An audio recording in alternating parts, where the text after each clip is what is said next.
तीर्थ तथा धाम क्या है? हिंदू समाज से जुड़े भाई ने प्रश्न किया कि तीर्थों धामों पर श्रद्धा से दर्शनार्थ तथा पूजा करने से हिंदू गुरुजन बहुत पुण्य बताते हैं। ये साधना लाभदायक है या नहीं, कृपया शास्त्रों के अनुसार बताएं।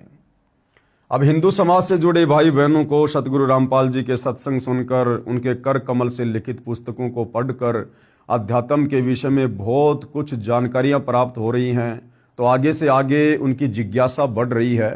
तो इसी जिज्ञासा के अंतर्गत हिंदू भाई ने सवाल किया कि जी ये हिंदू धर्म में विशेषकर जितने भी तीर्थ हैं, धाम हैं, हमारे गुरुजन कहते हैं कि वहाँ जाओगे तो तुम्हें पुण्य प्राप्त होगा, बहुत ज़्यादा लाभ प्राप्त होगा। तो वास्तव में वहाँ जाने से लाभ होगा या नहीं होगा, हमें थोड़ा परमाणु के साथ में समझाइए, जिस प्रकार से आपने पहले की सारी बातें परमाणु सहित बताई है। तो पूज्य गुरुदेव सतगुरु रामपाल जी ने क्या उत्तर दिया? तीर्थ या धाम वे पवित्र स्थान हैं जहां पर या तो किसी महापुरुष का जन्म हुआ था, या निर्वाण मतलब परलोकवास हुआ था, या किसी भगत ने साधना की थी, या कोई अन्य ऋषि या देवी देव की कथा से जुड़ी यादगारें हैं। विचार करें, पवित्र तीर्थ तथा पवित्र धाम तो यादगारें हैं कि यहां पर ऐसी घटना घटी थी ताकि उनका प्रमाण बना रहे। अब गुरुदेव भगवान हमें उदाहरण देकर समझा रहे हैं कि किस प्रकार से ये तीर्थ और धाम एक प्रकार से यादगारें हैं। क्या बता रहे हैं गुरुदेव? जैसे अमरनाथ धाम है, उसकी कथा सभी हिंदुओं को ज्ञान है कि उस एकांत स्थान पर श्री शिव जी ने अपनी पत्नी पार्वती जी को नाम दीक्षा दी थी, जिसका देवी जी जाप कर रही है, जिस मंत्र की साधना के प्रभाव से उनको अमरत्व प्राप्त हुआ। यानी अमरनाथ क्यों बना था? अमरनाथ वो जगह है जहां पर देवी पार्वती जी के पति श्री शंकर जी ने एकांत स्थान देखकर अपनी पत्नी पार्वती को अमर मंत्र दिए थे, उनको दीक्षा दी थी, और देवी जी को अमरत्व प्राप्त हुआ। अमरत्व का मतलब है जब तक श्री शंकर जी की उम्र है तब तक वो देवी पार्वती भी नहीं मरेगी, और जिस दिन श्री शंकर जी का समय पूरा हो जाएगा, उनका शरीर छूटने का समय होगा, उस वक्त देवी पार्वती का भी शरीर छूटेगा, अर्थात दोनों की मृत्यु होगी। वर्तमान में वह एक यादगार के अतिरिक्त कुछ भी नहीं है। अब वो जो अमरनाथ धाम है, अमरनाथ जगह है, वो केवल एक यादगार है ताकि आने वाले समय में कोई इन बातों को, इन कथाओं को जुटला ना दे कि नहीं नहीं जी किसने देखा था, ऐसा नहीं हुआ, ये तो सब कहा सुनी बातें हैं। तो वहां पर जाकर उनको बताया जा सकता है कि देखो जी, सदियों से ये जो यादगार है, ये इसी बात का प्रमाण है कि यहां पर शंकर जी ने पार्वती जी को अमर मंत्र दिया था। वह प्रमाण है कि यहां पर वास्तव में देवी जी को श्री शिव भगवान ने अमर होने का मंत्र दिया था। यदि किसी को विश्वास नहीं हो रहा हो तो वहां जाकर देखकर भ्रम मिटा सकता है, परंतु कोई ये कहे कि उस स्थान के दर्शन करने तथा वहां दान धर्म करने से मुक्ति मिलेगी या भक्ति लाभ होगा, ऐसा कुछ भी नहीं है। अगर उस जगह पर बैठकर ही यदि हमें मुक्ति मिले, हमें लाभ मिले, तो फिर भगवान शंकर और पार्वती दोनों आजीवन वहीं बैठे रहते। उस स्थान को तो केवल श्री शंकर जी ने इतने समय के लिए चुना था ताकि देवी जी को मैं बोलकर वो अमर मंत्र सुना दूं, ताकि उन मंत्रों को कोई और ना सुन सके। इसलिए एकांत जगह देखकर वहां केवल देवी जी को मंत्र दिए गए थे।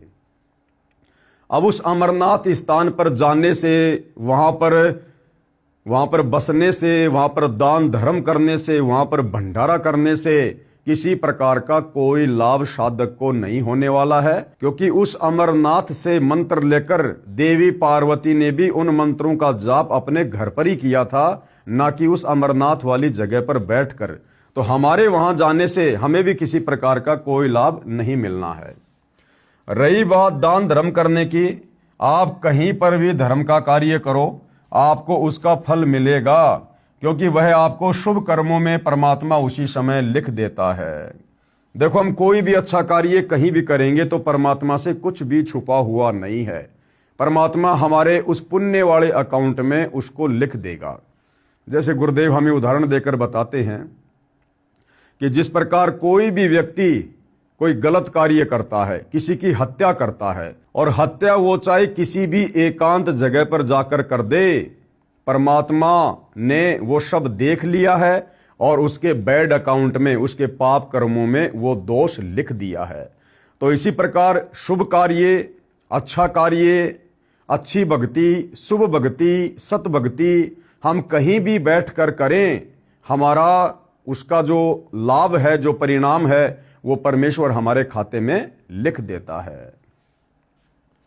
जैसे कोई व्यक्ति एकांत स्थान पर कोई हत्या या अन्य अपराध करता है तो उसके अशुभ कर्मों में लिखा जाता है, उसका फल उसे अवश्य मिलता है।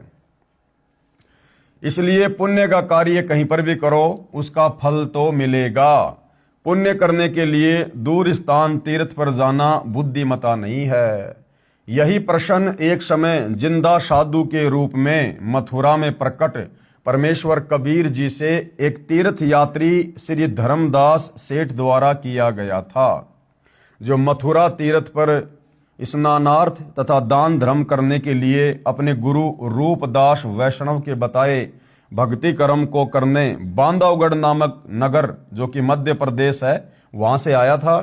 परमात्मा ने उसे समझाया था कि यहां मथुरा वृंदावन में वर्तमान में श्री कृष्ण जी नहीं है, और विचार कर कि जब श्री कृष्ण जी ही इस स्थान को त्याग कर हजारों किलोमीटर दूर द्वारिका में सपरिवार तथा सर्व यादुओं को लेकर चले गए थे, तो इस स्थान का महत्व ही क्या रह गया।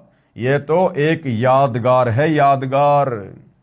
यानी भोले श्रद्धालु मथुरा जाते हैं, वृंदावन जाते हैं कि वहां जाने से, स्नान करने से, भक्ति करने से हमें लाभ होगा, पुण्य होगा, बरकत मिलेगी, घर में सुख होगा।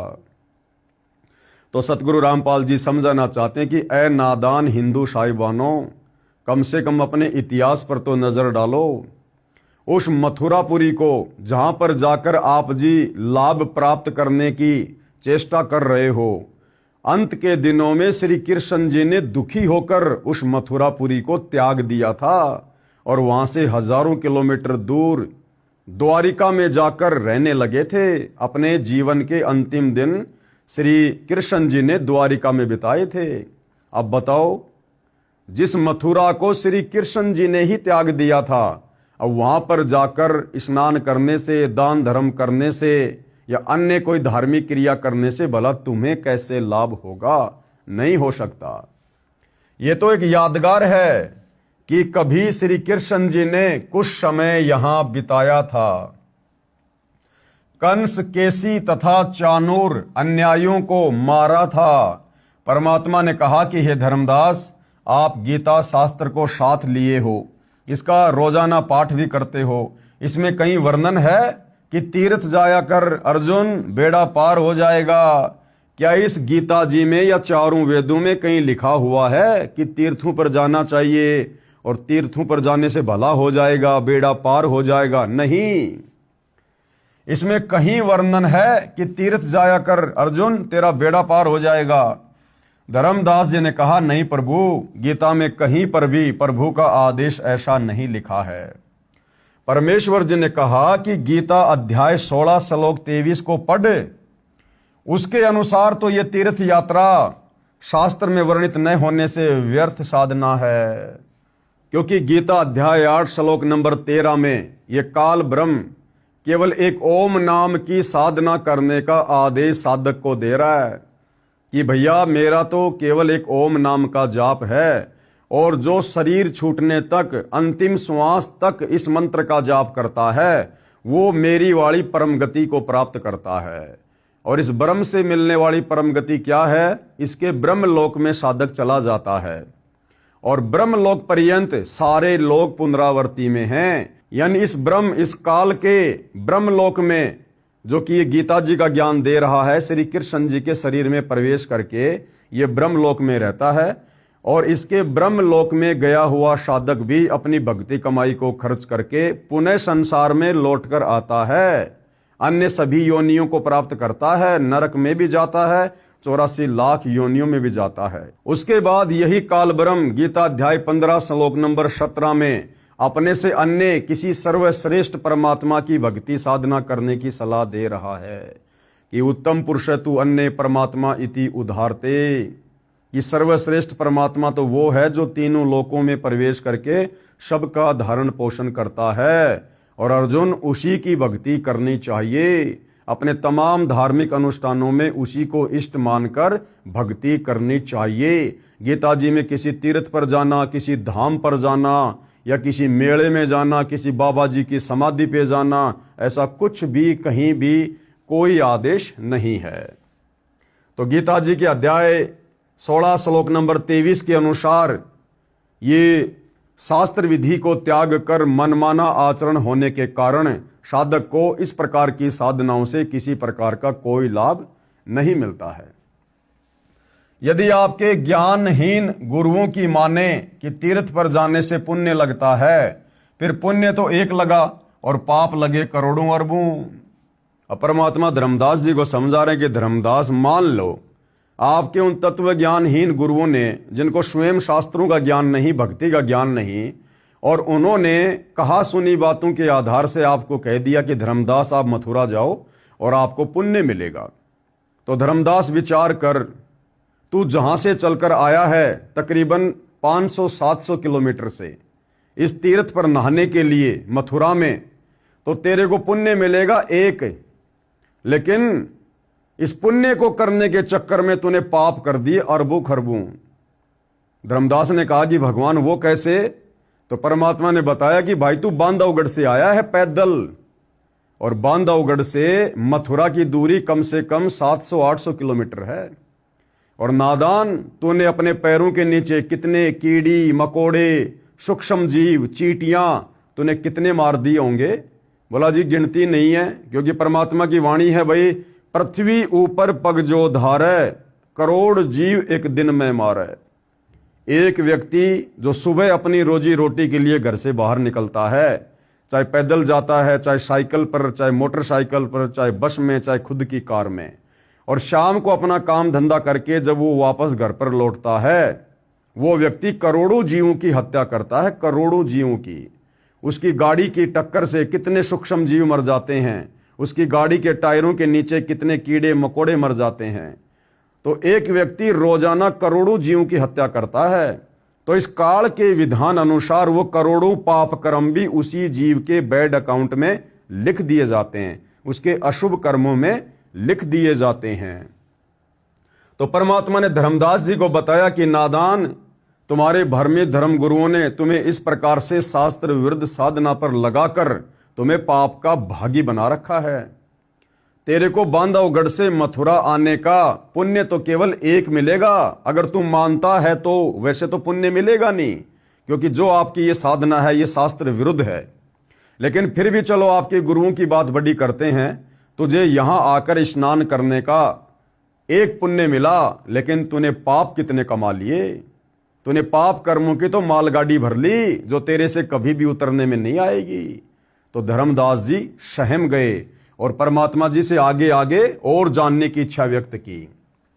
फिर पुण्य तो एक लगा और पाप लगे करोड़ों अरबों खरबों।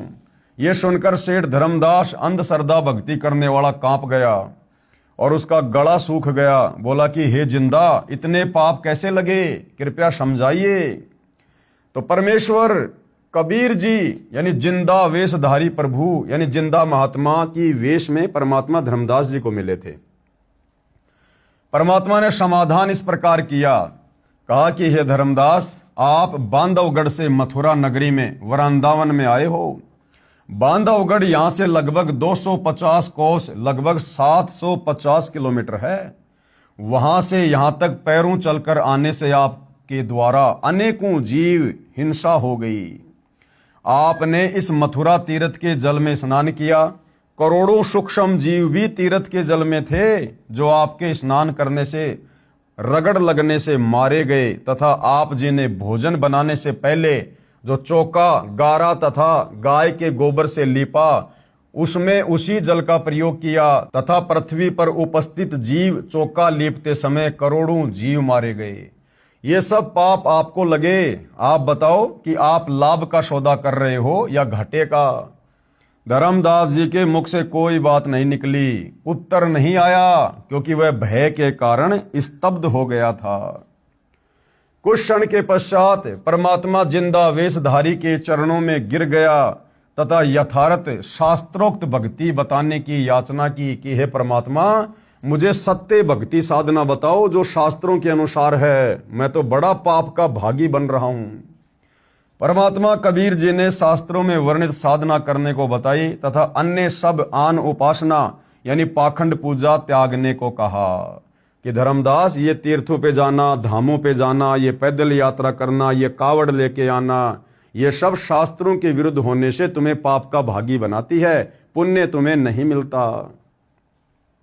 धर्मदास जी विवेकी थे, बुद्धिमान थे, ज्ञानवान थे, ढेर सारे प्रश्न उत्तर करके समझ गए, अपने कल्याण का मार्ग जान लिया और अपनी पत्नी को समझाकर सतगुरु कबीर जी से दीक्षा दिलाकर अपना तथा अपने परिवार को शास्त्रोक्त यानी शास्त्रों के अनुसार साधना पर लगाया और भक्ति का पूर्ण लाभ प्राप्त किया।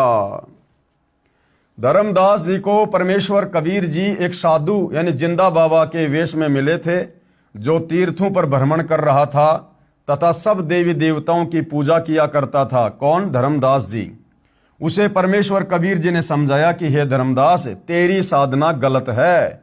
धर्मदास जी ने अनेकों शंकाओं का समाधान जाना, उनमें से एक ये भी थी